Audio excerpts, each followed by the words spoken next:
The lobby of the Grand Marston Hotel buzzed with quiet luxury. Crystal chandeliers glowed overhead, and the marble floors reflected the soft lights like a mirror.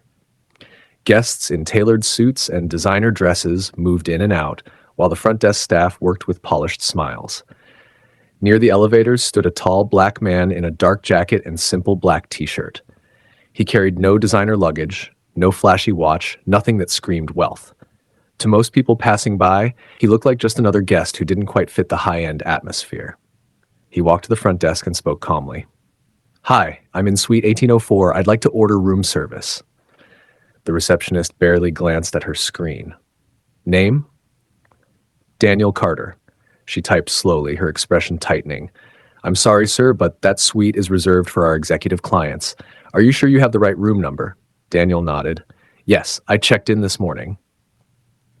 Another staff member leaned over, whispering something in her ear. Both of them looked at Daniel again, this time more critically. "I'm afraid we can't process any room service orders without proper verification," she said. "Maybe you should check with the front desk about your reservation." Daniel's face remained calm, but his eyes narrowed slightly. "You are the front desk." A man in a suit, the floor manager, walked over. "Is there a problem here?" The receptionist spoke before Daniel could. "This gentleman is claiming he's in suite 1804, but there's no executive profile on file." The manager gave Daniel a quick once-over. "Sir, that suite is typically reserved for our corporate partners. We take security very seriously." Daniel crossed his arms. "I'm well aware, I just want to order dinner." The manager forced a smile. "I'm afraid we can't allow that until we confirm your identity. Perhaps you should return to your room." Daniel took a slow breath. "Fine, I'll wait." As he stepped aside, a few employees whispered among themselves. One of them even chuckled quietly. "Probably booked it with someone else's credit card," another said under his breath. 10 minutes later, the general manager hurried into the lobby, straightening his tie. He looked nervous, scanning the room. "Where is he?" he asked the receptionist. She pointed toward Daniel, who stood calmly near the elevators. The general manager's face went pale. He rushed over. "Mr. Carter, I am so sorry for the delay. We've been expecting you." The receptionist's eyes widened. The floor manager stiffened. Daniel looked at the general manager. "Really? Because your staff just told me I didn't belong in my own suite." The general manager swallowed hard. There must have been a misunderstanding. Daniel reached into his pocket and pulled out his phone. He tapped the screen and held it up. On the display was an email with the hotel's logo at the top.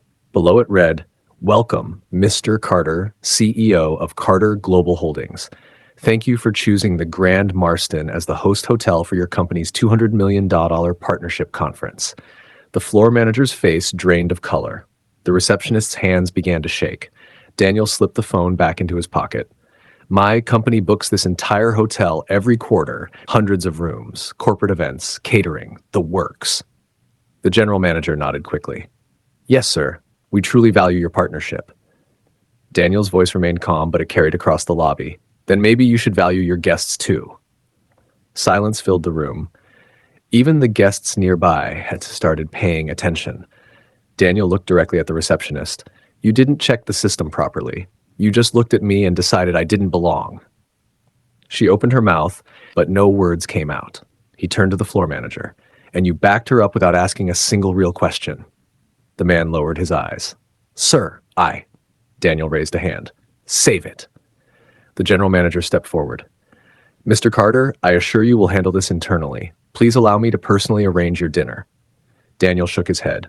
"No, this isn't about dinner." He pulled out his phone again and dialed a number. The lobby remained completely still.